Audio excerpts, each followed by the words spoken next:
ছোট্ট এই দোয়াটি যদি মাত্র 100 বার পড়তে পারেন, আপনার সকল মনের আশা আল্লাহ পাক রব্বুল আলামিন পূরণ করে দিবেন। এই আমলটি 100% পরীক্ষিত আমল। যেই করেছে আমলটি আল্লাহ পাক রব্বুল আলামিন তাকেই তিনি তার মনের সকল আশা পূরণ করে দিয়েছেন। আপনার মনের আশা পূরণ হচ্ছে না, বারবার দোয়া করছেন, দোয়া কবুল হচ্ছে না, আপনি ব্যর্থ হয়ে এখনো বসে আছেন, মনটি খারাপ, আমি আপনাকে বলবো 2 নম্বর পারার 10 নম্বর পৃষ্ঠার সূরা বাকারার 201 নম্বর আয়াত, আপনি যদি এই আয়াতটি 100 বার পড়তে পারেন, 2 রাকাত নামাজ পড়ে 11 বার দরুদ শরীফ পড়বেন, 11 বার দরুদ শরীফ পড়ে আপনি যদি এই দোয়াটি 100 বার পড়েন, আবার আপনি 3 বার দরুদ শরীফ পড়ে 3 বার ইস্তেগফার পড়ে আল্লাহ পাক রব্বুল আলামিনের কাছে দুহাত তুলে দোয়া করতে পারেন, আল্লাহ পাক রব্বুল আলামিন আপনার মনের সকল আশাকে পূর্ণ করে দিবেন। এই আমলটি যারাই করেছেন আল্লাহ পাক রব্বুল আলামিন সকলের সমস্ত মনের আশাকে তিনি পূর্ণ করে দিয়েছেন। আসুন আমরা দোয়াটি জেনে নিই। দোয়াটি হচ্ছে রব্বানা আতিনা ফিদ দুনিয়া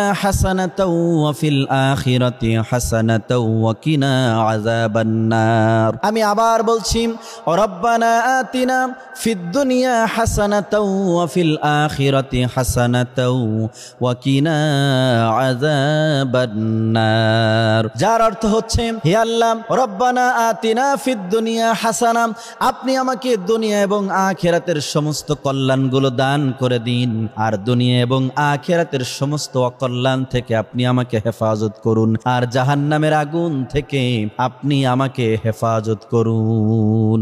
আমরা যদি আমলটি করতে পারি, এই আমলটি করতে হলে একদিন করেই আপনি ফলাফল পাবেন না, কোনো কিছুর পরিবর্তনের জন্য কমপক্ষে 40 দিন সময় দিতে হয়। আপনি 40 দিন আমল করার নিয়তে যদি আমলটি শুরু করেন, 40 দিন পার হবে, এর আগেই আল্লাহ পাক রব্বুল আলামিন আপনার বৈধ মনের চাওয়াগুলো, আশাগুলোকে তিনি পূর্ণ করে দিবেন। সুবহানাল্লাহ।